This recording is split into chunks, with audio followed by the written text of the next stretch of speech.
جمال مصطفیٰ یا نظر طیبہ کی گلیوں۔ بسم اللہ الرحمن الرحیم۔ الحمدللہ رب العالمین والعاقبۃ للمتقین والصلاة والسلام علی سید الانبیاء والمرسلین وعلی آلہ واصحابہ وازواجہ واہل بیتہ وذریتہ اجمعین۔ اعوذ باللہ من الشیطان الرجیم۔ بسم اللہ الرحمن الرحیم۔ ان اللہ وملائکتہ یصلون علی النبی یا ایہا الذین آمنوا صلوا علیہ وسلموا تسلیما۔ اللہم صلی علی محمد النبی الامی وعلی آلہ وسلم۔ بسم اللہ الرحمن الرحیم۔ رب اشرح لی صدری ویسر لی امری واحلل عقدۃ من لسانی یفقہوا قولی۔ بسم اللہ الرحمن الرحیم۔ وقل جاء الحق وزہق الباطل ان الباطل کان زہوقا۔ آج ہم اپنے درس نمبر 76 کا بقیہ حصہ پڑھیں گے، اور آج کی سب سے پہلی ہیڈنگ ہے رسول اللہ صلی اللہ علیہ وآلہ وسلم کا حضرت سلمہ رضی اللہ تعالی عنہا سے نکاح فرمانا۔ آئیے آغاز کرتے ہیں۔ بسم اللہ الرحمن الرحیم۔ حضرت سلمہ رضی اللہ تعالی عنہا کا اصل نام ہند تھا۔ سلمہ کنیت تھی۔ باپ کا نام سہیل اور ماں کا نام عاتکہ تھا۔ ان کے پہلے شوہر کا نام عبداللہ بن عبد الاسد مخزومی تھا۔ وہ زیادہ تر ابو سلمہ کے نام سے مشہور تھے۔ حضرت ابو سلمہ رضی اللہ تعالی عنہ حضرت سلمہ رضی اللہ تعالی عنہ کے چچا زاد بھائی بھی تھے اور رسول اللہ صلی اللہ علیہ وآلہ وسلم کے رضاعی بھائی بھی تھے۔ فضل و کمال۔ حضرت سلمہ رضی اللہ تعالی عنہا اپنے شوہر کے ساتھ ہی اسلام لائیں اور حبشہ کی طرف ہجرت کی۔ حبشہ میں ان کے بیٹے سلمہ پیدا ہوئے۔ اسی وجہ سے یہ خود سلمہ اور ان کے شوہر ابو سلمہ کے لقب سے مشہور ہوئے۔ حبشہ سے مکہ آئیں اور پھر مدینہ ہجرت کی۔ ان کی ہجرت کا واقعہ ہم پچھلے دروس میں ذکر کر چکے ہیں، مختصراً پھر ذکر کرتے ہیں۔ سلمہ رضی اللہ تعالی عنہا کا مدینہ شریف ہجرت کرنا۔ جب آپ صلی اللہ علیہ وآلہ وسلم نے صحابہ رضی اللہ عنہم کو مدینہ شریف ہجرت کرنے کا حکم فرمایا تو اس وقت حضرت سلمہ رضی اللہ تعالی عنہا کو ان کے خاندان والوں نے ہجرت کرنے سے روک دیا اور ان کے بیٹے سلمہ کو ان کے سسرال والوں نے چھین لیا۔ حضرت سلمہ رضی اللہ تعالی عنہا رنج و الم کے عالم میں روزانہ صبح پہاڑ پر چڑھ کر روتی رہتیں اور شام کو واپس آتیں۔ بے بسی کا عالم تھا۔ ایک طرف تو مدینہ ہجرت سے روک دیا گیا تو دوسری طرف شوہر اور بچے کی جدائی۔ 1 سال تک مسلسل روتی رہیں۔ آخر سسرال والوں کو رحم آ گیا اور انہوں نے بچہ واپس کر دیا اور ہجرت کی اجازت دے دی۔ شوہر کی وفات۔ حضرت سلمہ رضی اللہ تعالی عنہا کے شوہر غزوہ بدر اور غزوہ احد میں شریک ہوئے۔ غزوہ احد میں کافی زخم لگے اور وہ زخم مندمل نہ ہو سکے اور جمادی الثانی 4 ہجری میں وفات پائی۔ ان کی نماز جنازہ نہایت احترام سے ادا کی گئی۔ آپ صلی اللہ علیہ وآلہ وسلم نے نماز جنازہ میں 9 تکبیریں فرمائیں۔ لوگوں نے نماز کے بعد پوچھا، یا رسول اللہ صلی اللہ علیہ وآلہ وسلم، کوئی نماز میں غلطی ہو گئی ہے؟ آپ نے 9 تکبیریں فرمائیں۔ تو آپ صلی اللہ علیہ وآلہ وسلم نے فرمایا کہ حضرت ابو سلمہ رضی اللہ تعالی عنہ تو 1000 تکبیروں کے مستحق تھے۔ نبی علیہ الصلاۃ والسلام کی دعا۔ حضرت ابو سلمہ رضی اللہ تعالی عنہ کی وفات کے وقت حضرت سلمہ رضی اللہ تعالی عنہا حاملہ تھیں اور شدید صدمہ تھا اور فرماتی تھیں کہ ابو سلمہ جیسا خاوند کس کا ہوگا۔ آپ صلی اللہ علیہ وآلہ وسلم نے اس وقت دعا فرمائی، اللہ آپ کو بہترین نعم البدل عطا فرمائیں گے، آپ غم نہ کریں۔ پیغام نکاح۔ وضع حمل کے بعد آپ صلی اللہ علیہ وآلہ وسلم نے حضرت ام سلمہ رضی اللہ تعالی عنہا کو نکاح کا پیغام بھیجا تو اس وقت انہوں نے چند عذر پیش کیے۔ میں سخت غیور ہوں، میری اولاد زیادہ ہے، میری عمر زیادہ ہے۔ آپ صلی اللہ علیہ وآلہ وسلم نے ان تمام اعذار کو قبول فرما لیا اور نکاح فرمایا۔ یہ رحمت للعالمین صلی اللہ علیہ وآلہ وسلم کی دعا تھی کہ بہترین نعم البدل عطا ہوا اور رسول اللہ صلی اللہ علیہ وآلہ وسلم کی زوجیت کا شرف حاصل ہوا۔ صلح حدیبیہ کے موقع پر حکیمانہ مشورہ۔ حضرت بی بی عائشہ رضی اللہ تعالی عنہا کے بعد فضل و کمال میں حضرت ام سلمہ رضی اللہ تعالی عنہا کا ہی درجہ تھا۔ صلح حدیبیہ کے موقع پر حلق اور قربانی میں صحابہ رضی اللہ عنہم کو تعامل تھا، تب ان کی تدبیر سے یہ مشکل حل ہوئی تھی۔ واقعہ یوں تھا کہ جب آپ صلی اللہ علیہ وآلہ وسلم اپنے ساتھیوں سمیت مدینہ سے مکہ عمرہ ادا کرنے کی غرض سے تشریف لے جا رہے تھے تو مشرکین مکہ نے حدیبیہ کے مقام پر روک لیا تھا اور مکہ نہ آنے دیا تھا۔ اس وقت آپ صلی اللہ علیہ وآلہ وسلم نے حکم فرمایا کہ تمام صحابہ رضی اللہ عنہم اپنے قربانی کے جانور کو ذبح کر دیں اور حلق کروا کر احرام کھول دیں، یعنی احرام کی پابندیوں سے نکل جائیں۔ صحابہ رضی اللہ عنہم اس وقت رنج و غم کے عالم میں تھے، کسی کو ہمت نہ تھی کہ وہ اس طرح احرام کھول دیں بغیر عمرہ کیے۔ اس وقت ام المؤمنین حضرت ام سلمہ رضی اللہ تعالی عنہا نے آپ صلی اللہ علیہ وآلہ وسلم کو مشورہ دیا کہ یہ سارے ساتھی آپ کے عاشق ہیں، بے دام غلام ہیں، پہلے آپ جانور ذبح کریں اور حلق کروائیں تو یہ لوگ آپ کو دیکھ کر آپ کی فوری اطاعت کر لیں گے۔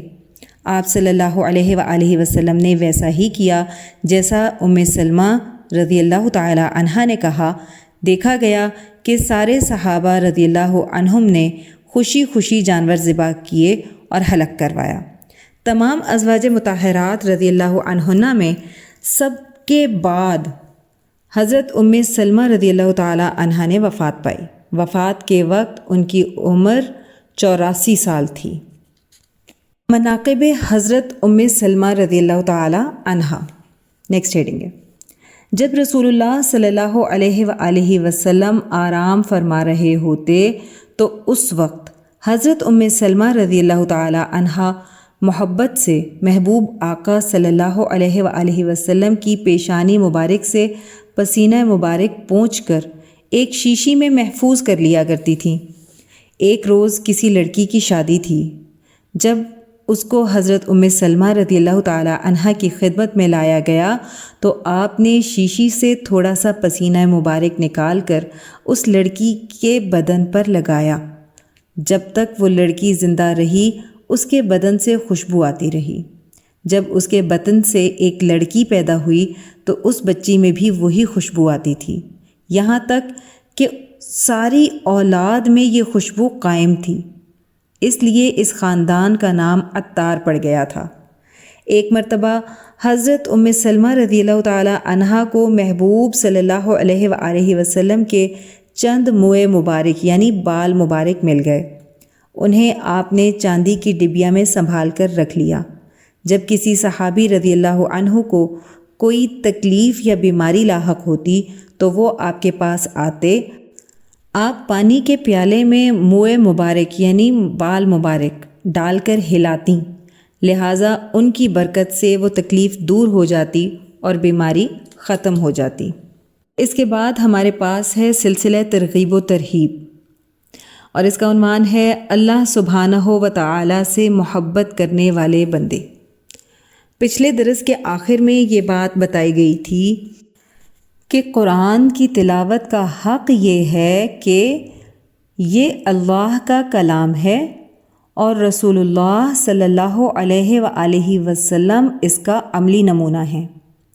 صحابہ کرام قرآن کی تلاوت کا حق ادا کرنے والے تھے، انہوں نے اس راز کو پا لیا تھا۔ ابھی اس درس میں جو واقعہ گزرا کہ حضرت عباد بن بشر رضی اللہ تعالیٰ عنہ نماز میں مشغول ہیں اور دوران تلاوت ایسا سرور محسوس کر رہے ہیں کہ تیر کے لگنے کی تکلیف محسوس نہیں ہو رہی۔ نماز ہی اللہ اور بندے کے درمیان تعلق پیدا کرتی ہے۔ یہ تعلق اس وقت پیدا ہوگا جب اللہ سے شدید محبت پیدا ہو جائے گی، کیونکہ مومن کی شان ہی یہی ہے۔ والذین آمنوا اشد حبا للہ، سورہ بقرہ کی آیت نمبر 165۔ ایمان والے اللہ سے شدید محبت کرتے ہیں۔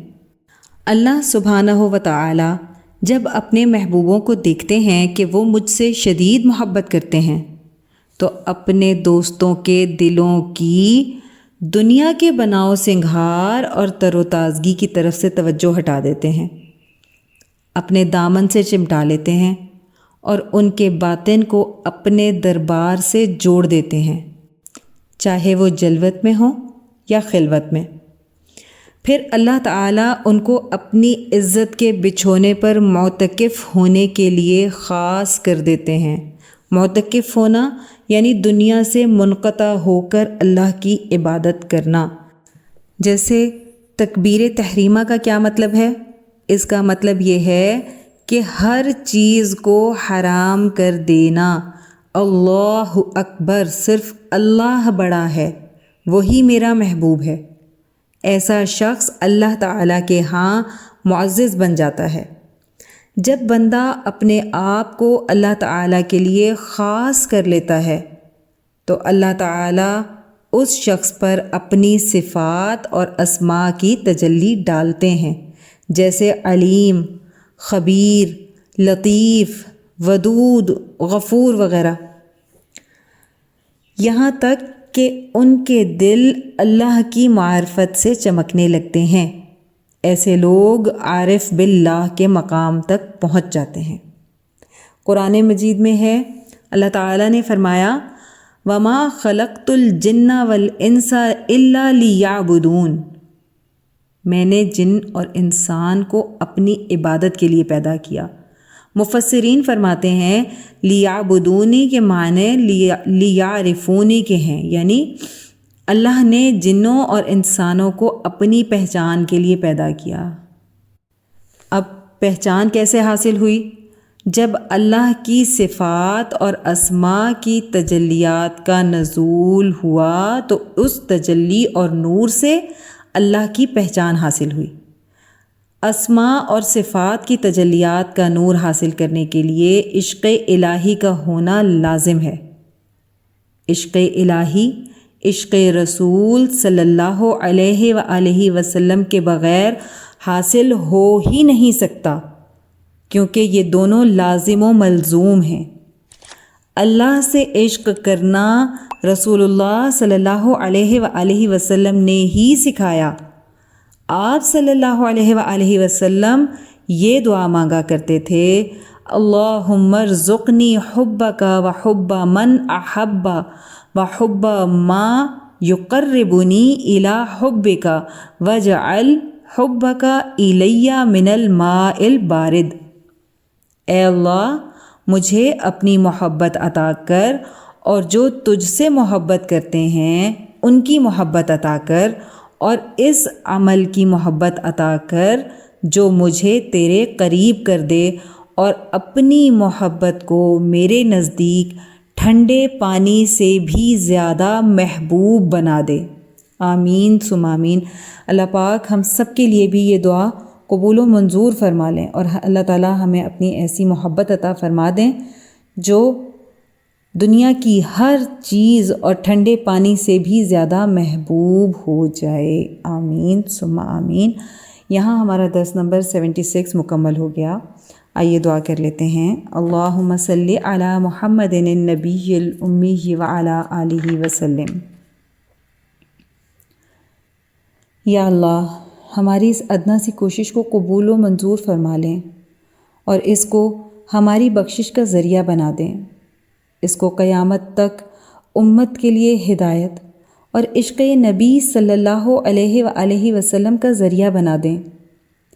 اے اللہ، جو کچھ پڑھا سنا اس کا ثواب سب سے پہلے آقا کریم صلی اللہ علیہ وآلہ وسلم کی بارگاہ عالیہ میں تحفتاً ہدیتاً نذرانتاً محبتاً عقیدتاً پیش کرتے ہیں، قبول و منظور فرما لیں۔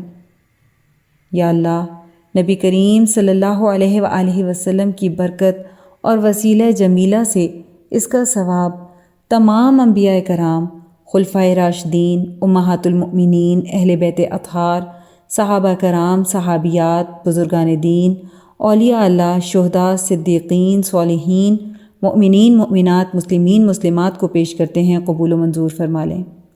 الہی، اس کا ثواب سلسلہ قاسمیہ، عزیزیہ، نقشبندیہ، مجددیہ کے تمام بزرگان، بالخصوص شیخ الاولیاء حضرت مولانا مہر محمد صاحب رحمۃ اللہ علیہ، شیخ الحدیث حضرت مولانا عبدالحکیم صاحب رحمۃ اللہ علیہ، اور شیخ الاسلام حضرت مولانا محمد عبدالعلیم قاسمی صاحب رحمۃ اللہ علیہ کو پہنچا دیں، اور ہمارے بزرگان کے بلند درجات کو اور بھی زیادہ بلند فرما دیں، اور ان پر اپنی رحمت خاصہ کا نزول فرما دیں۔ یا اللہ، ہمارے مرشد گرامی حضرت شیخ عزیز القاسمی حکیمی مہروی نقشبندی مجددی دامت برکاتہم العالیہ پر اپنا خاص فضل اور خانقاہ اور مدرسے پر اپنا خصوصی کرم فرما دیں، اور انہیں امت کے لیے ہدایت و شفا کا ذریعہ بنا دیں۔ آمین بحرمت سید المرسلین صلی اللہ علیہ وآلہ وسلم۔ سبحان ربک رب العزت عما یصفون وسلام علی المرسلین والحمد للہ رب العالمین۔ در دیکھی اسی ماہ مبیں کی چاندنی